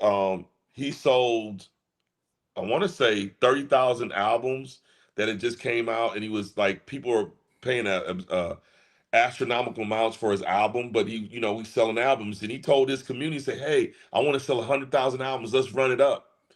And Luminate basically said, we're not going to count these album sales, Mm, which is, to me, it's crazy. They write the rules. That's their game. But yeah, it's like, basically, if it's it's one of those situations in where artists are gonna have to start realizing that um you got to take your career into your own hands. yeah, You yeah, got to learn the business and get involved with the business, and you can make a living doing this. But what artists are, they're in with this whole streaming thing, um and streaming ain't paying. And the thing that's crazy to me is about this whole streaming situation is how does the CEO make $9.3 billion and he hasn't written one song? yeah, yeah, yeah. It's the tech companies, they build everything, and yeah, even Again, I hear yeah. what you're saying, but you haven't written one song. All you're providing is the medium, and you've made $9.3 billion, which is more than what radio makes. Yeah, yeah. And I think it shifted because when it was with Apple, it was you could see the breakdown for the song. People were buying the actual copy and Yeah. downloading it. Hmm. But now you don't own anything, and the subscription model favors the tech companies and the record labels, but not the Yes. artists. And Not the what artists artists. have to do, I think artists need to start researching Web3. And that's not talked about a lot. Because in Web3, you own your platform, your website. So now people are coming to your website. What artists need to start doing is directing people to their products Yeah, yeah, to buy, and yeah, using streaming as a marketing campaign. yeah, yeah, Later on, months down the line, yeah, put it out on streaming then. But after then, only after you sold your albums. yeah, yeah. I Um, wouldn't. Yeah, yeah. I and wouldn't I advise think, going on streaming. YouTube yeah, probably because a they viral pay. video on YouTube it pays, and yeah, videos do better. So yeah, they pay. Yeah, so I wouldn't advise this because even kind of get discovered on Spotify or Tidal or any of the places, it's a landmine. Yeah, Um, okay, just wrap it. It had Black Hawk with Joe. yeah. Um, My Name is Joe. That was a triple platinum album. What was that? I mean, what was that your first time working with Joe? So I, so how I got with Joe was not through the song Black Hawk. Black Hawk was a song that was written in the studio while I was with him.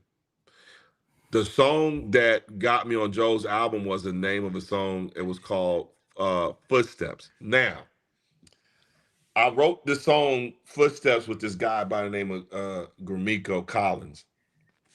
And um, a guy that was A&R at DreamWorks heard the record.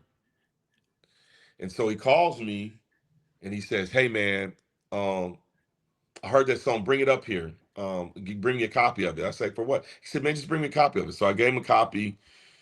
He calls me back a couple of days later and he says, "Yeah, Michael wants to cut your song."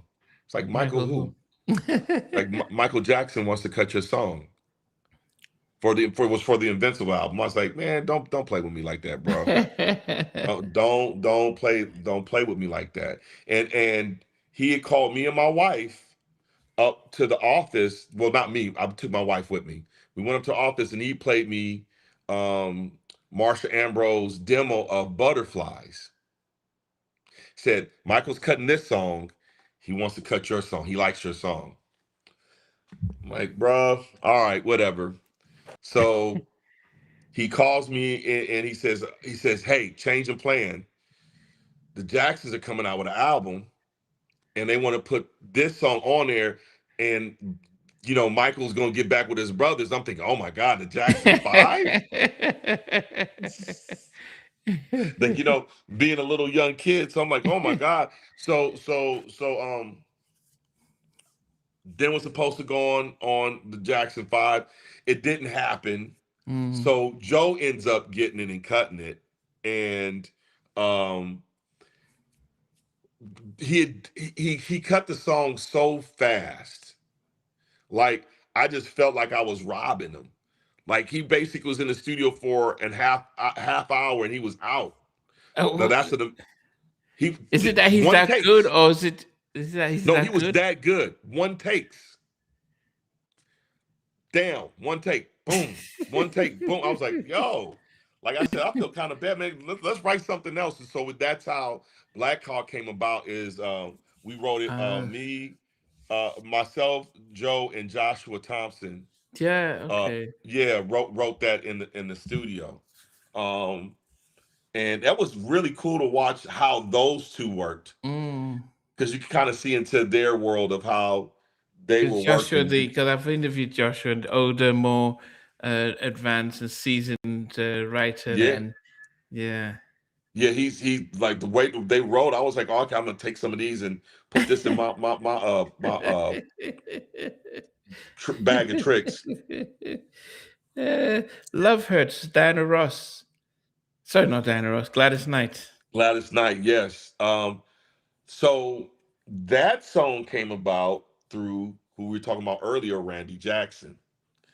But I The American Idol, yes, Columbia, Mariah MD. yeah. Okay. So yeah, Randy Jackson and I knew each other from MCA, him working closely. I think, if I'm not mistaken, Randy used to be publishing AR at Sony, and then he ended up leaving Sony. He was either publishing or he was A&R at Sony. He was head No, of A&R at Columbia. Yeah. Columbia. That's right. That's right. And Mm, he ended up going over to MCA. mm, And my manager at the time was Alan Molina. This is after working with Face. Um, he calls and says, "Hey, I want you to produce Love Hurts on Gladys Knight." And I was like, "You got to be kidding me! Don't play with me, man. Don't play with me, because I love some Gladys Knight. Just the way that she sings and everything." mm, So we uh we reproduced it. Now, I mean, that song has so many different nuggets. I mean, the process. So I wanted the record to be a little bit more, what's the word I want to say? More organic and more live sounding than Jon B's version was, because she's more mature. So mm. I end up calling Greg Gaines Wow. Like that. You to just to call play him. the keys. Yeah, so he comes to my house, and we recorded it in my studio at the house. But you know for about 2 months, I never touched the piano that he played on. I was like, them fingers played on Off the Wall. Them fingers played on Thriller. I'm Hey, not he touching that also keyboard. played on. I think he played on Triumph and Destiny. Yeah, So man. yes. So I was like, he's up in my house, Greg Gaines. Oh my God. So we had, Greg Gaines, and Reggie Hamilton played the bass, who's an incredible bass player. And I remember we drove to Las Vegas, because our studio was in Las Vegas, and we were just cutting it. And I remember asking her, because she showed up to the studio late, and I wasn't upset. Like, I was like, I'm gonna wait till she come. It was patient. By the time she got there, we were hungry, so she sat down and ate with us, talked, allowed me to ask her questions. And so when we get in the studio to go record, I said, "How do you like to work?" And I just all the artists I work with, and that's why I mentioned her and Donna Ross were my two of my favorite artists working with. She Mm. says to me, she says, "How do you like to work?" I said, "Listen, I'm a squirrel in your world. How do you like to work?" She said, "Baby, how do you like to work?"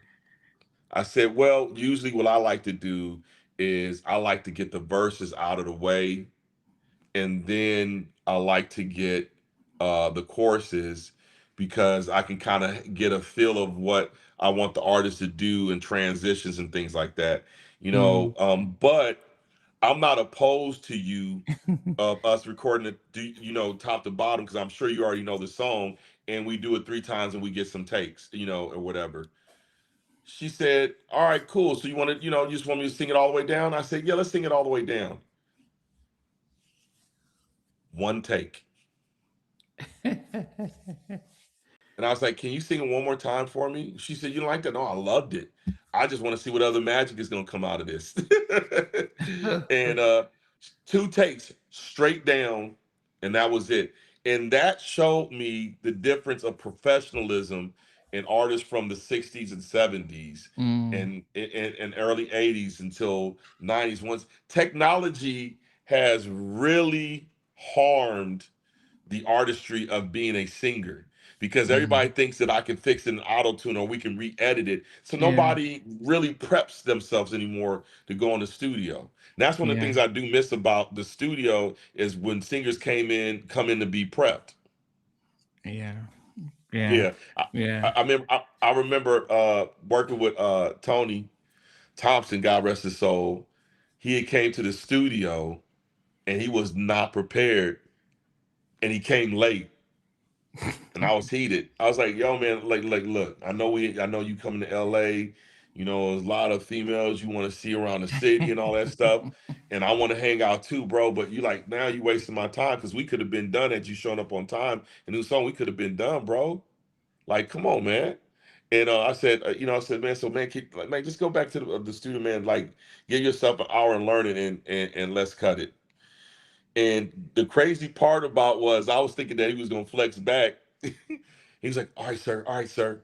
I was like, "Dude, stop calling me sir, man. You like, why you calling me sir?" Because I wasn't that much older than him. So, but it was just that's the difference again with Mm, artists of yesteryear versus today. Is these artists are back then really prepared? They mm, would spend 3 or 4 days with the song. Even yeah. with Diana, she gave me 3 or 4 takes, and then I had to edit and comp everything. Wow.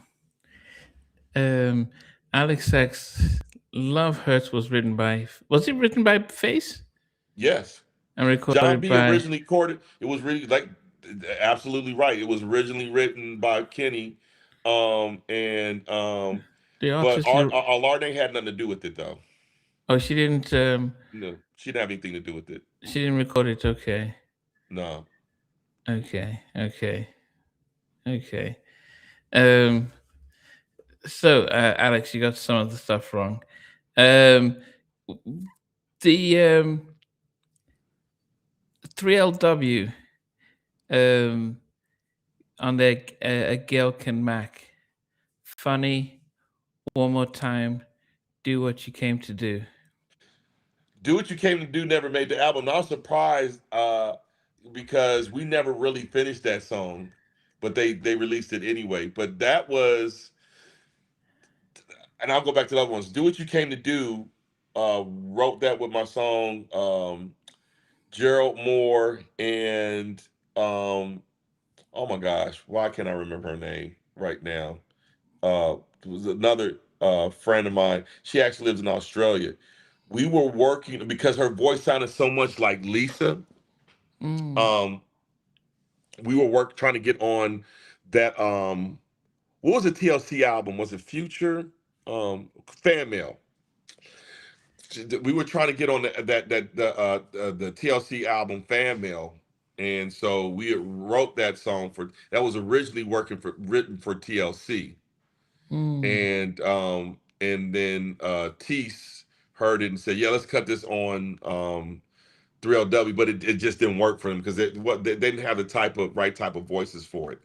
It needed that a woman with that nice little raspy voice, that sexy Mm. voice, and so it just didn't work for 3LW. But Funny and in fact, Funny was written by. I told you I'm working on an album with my guy Alex, not Alex, Alfred Jackson.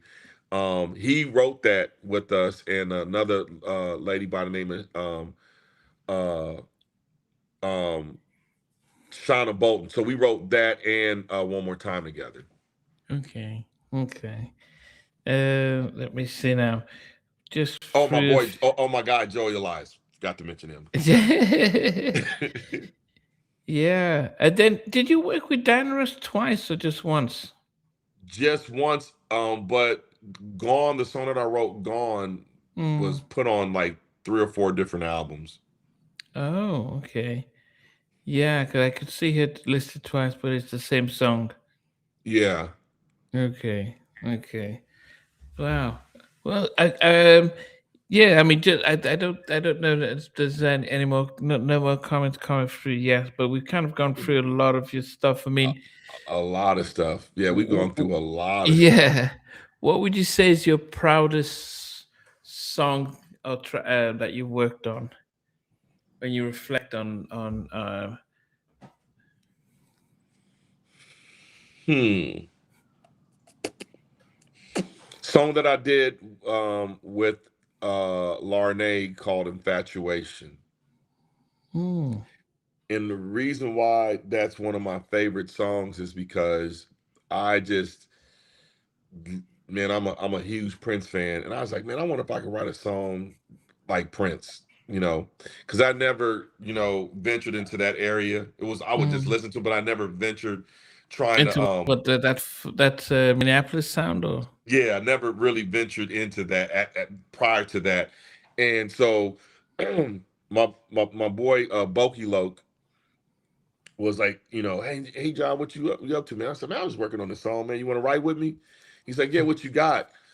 And so I played him the track. He's like, oh, I said, say to Melly, we basically pinned that song in like 10 minutes. So here's a mm. funny story. I played it for Larnay, and she didn't like it at first.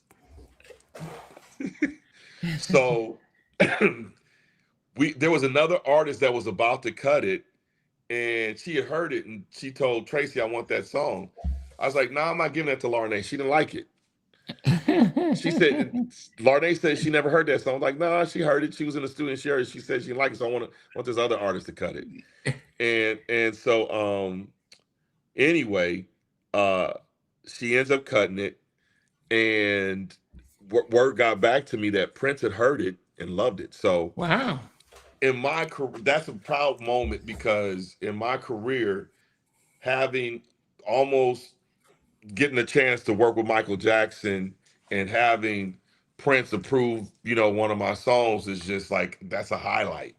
Yeah. My goodness. It's yeah, and and what I did hear about these great artists like Michael Jackson and Prince, that they always keep their ears to the ground Hmm. and ready to help shine. That let's help you shine if you're consistent and stuff. Yeah, Wow. Okay. yeah, So so for those who are just coming in, his daughter's due to join us, but she had other things. So hopefully next time. And yeah. We'll get her on next time. Yeah, she is. yeah.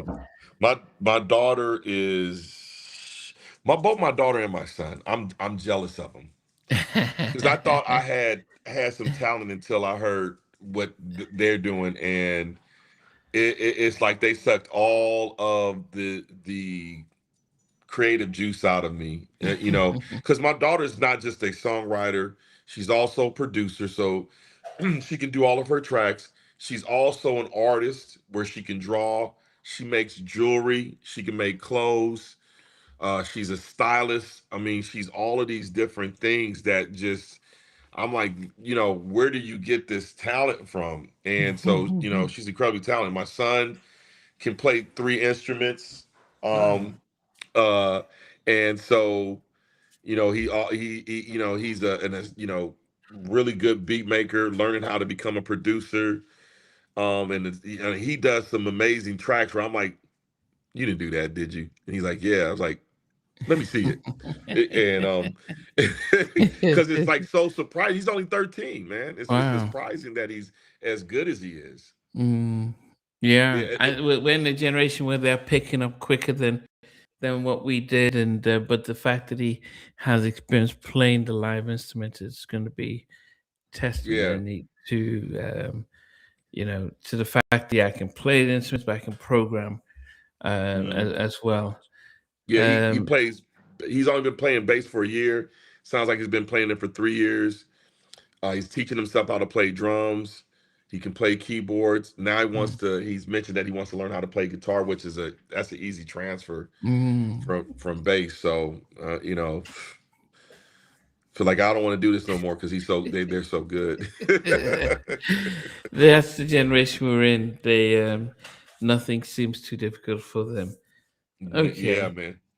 So, yeah, we've covered quite a wide range, and if yes, and if there are questions later on, just let's send to me, and I'll be able to send them to John. Um, what is your daughter's IG so that they can follow, and then also your own? So they can follow my daughter on IMTAI Marie. I'm Ty Marie. And Okay, that's hold on. both. Let me. I'm wondering if can I put it on mine, or is it, no, I can't. Oh, I can put Uh, it in the chat. I didn't yeah, know if there you was a put it. chat here. I just saw the Yeah, chat. yeah. If you put Okay. if you Okay. put if you put in the chat, then I can highlight it, and then those because there's a replay with the chat as well. So Okay. Well, let me see how do I put it in the chat? um, if It's the- is there an option to write there, or if not, you can. no, there's no option for me to write it. But if you guys want to Okay. if you guys Um, want to follow her, he's hers. I'm sorry, it's I'm so you oh, can right write it. here. Yeah, if you write it here, then I will. Okay.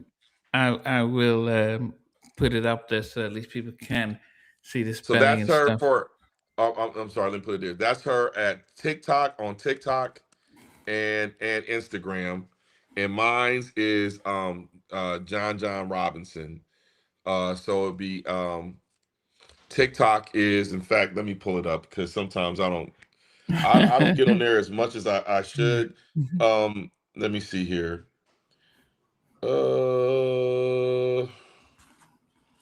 So mine is Jon Robinson. So for Instagram, it's this.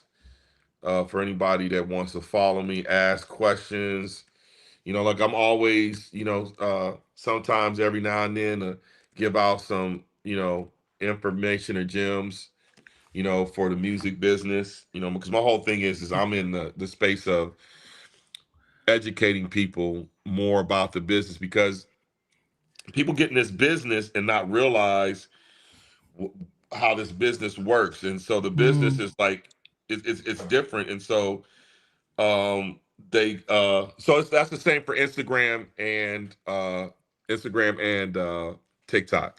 But yeah, okay. they don't understand like the business thing. So they don't understand how to read contracts, terminology in contracts, and even so, a lot of these attorneys, they know each other in the business. And Yeah, while yeah, yeah, sometimes you get a good deal, sometimes you don't even know if you are getting a good deal, yeah, or not.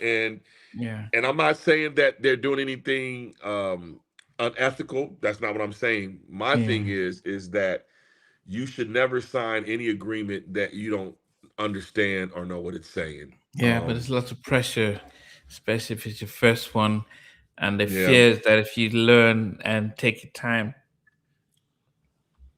you know, that somebody will tell you off behind the camera. So it is such a shady business, and so yes, you're right. yeah. And so, but if you learn simple syntax and grammar, then it's a lot easier to understand, and you understand, if certain things are um for your benefit or not for your benefit. Mm, Of course you got there's things that you got to give up on your first deal, but my whole thing is in this day and age of nobody telling you no, if a record label approaches you, then it's like you can basically be like, what are you offering me? mm, What do I get out of it? yeah, Because definitely the right, case. because if they're listen, if somebody can make $30,000 to $40,000 doing music, I wouldn't even sign with a label. Yeah, I think people do like the easy way out, Hmm. and but if you want to make a career out of this, you've got to go the long road. You've got to slow and steady. It's much quicker, much better in the long run. Yeah, Okay, exactly. so I was this looking is. through the I was looking through Go the ahead. questions real quick to see if there were anybody else. And there was no other questions on there that No, I saw. no. Yes. So this is his daughter's. As I said, IG. You can search her up, as well as Jon _Robinson. It's definitely been a pleasure to hear some of the stories behind the songs and stuff. Yes. And but definitely keep an eye out for his next project. He's got some real classic songs, but I guess it's it's it's one of the things that we people like myself, almost every week I have to listen to a song that came out in the 90s for our album review. And the songs that have some familiarity to them tend to do much better. And people like what is it, Bruno Mars. So you saw that he was taking a lot of the 70s R&B and then reinventing it, and well, not reinventing it, but repackaging it, and people like, well, this is the greatest. People like Calvin Harris and the rest, they do take old school R&B and add their thing to it. So it'll be interesting to see what we can expect from you going forward. Listen, this Alfred Jackson project that I'm working on, I'm really proud of this. I'm really proud of this. In fact, my daughter did produce 2 songs on this album. One is called I Remember, and another one is called Cocoon. And there's a couple of other producers on there, but I'm really proud of this work because it was a labor of love. Where we funded it ourselves, and so I'm excited about this project. I'm also excited about my daughter's remix project coming out, and then we're also going to be working on another album of her first studio album. And then there's a couple other projects that I'm working on as frequently here and there. I'm doing a lot of independent stuff because I just feel like I feel like I am passionate about loving it because it's new to them, which makes it new to me. I feel like when you work in the industry for a while, things can become jaded because it's what you're used to, what you expect, those types of things. But I really love working with new artists and just doing independent projects where no one can tell you no, and you basically are out there, you win or lose by yourself, but at least you've done it. You know what I mean? Yeah. So That just sort of futures in the hands of the creators and to see how well they do things. But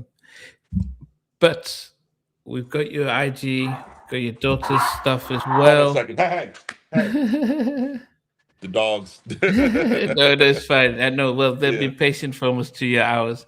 So that's his daughter's, guys. Just search him up on Instagram. That's his daughter. And as we mentioned, this is Jon-John's as well. Appreciate everyone for the comments and Free. Yes. Thanks for joining in as well. Yeah, thank you guys for joining. Thanks for hanging out. I appreciate you having me on your platform. I'd love to come back some other time and and chat. But thank you guys for listening, and I'll see you guys soon. Okay. Take care. All right, brother. All right, Namdi. Bye. Bye. Hey guys, thanks for watching. Thanks for being a part of Halftime Chat. Please remember to subscribe, share, and comment. But most importantly, why don't you become a member of Halftime Chat? We've got amazing videos, amazing perks, and being able to support the channel. But anyway, thanks for watching. Take care. I never participated in that category. Somewhere in between us, or even loving us, on which I didn't miss you with. What was it like growing up? She's still making an impact on 4 houses down. I have a couple of pieces. Trying to get this one and that one. That works for me, but just for me, No, okay, you're okay. They don't understand what Jonas Boys winning all spirits. Play it.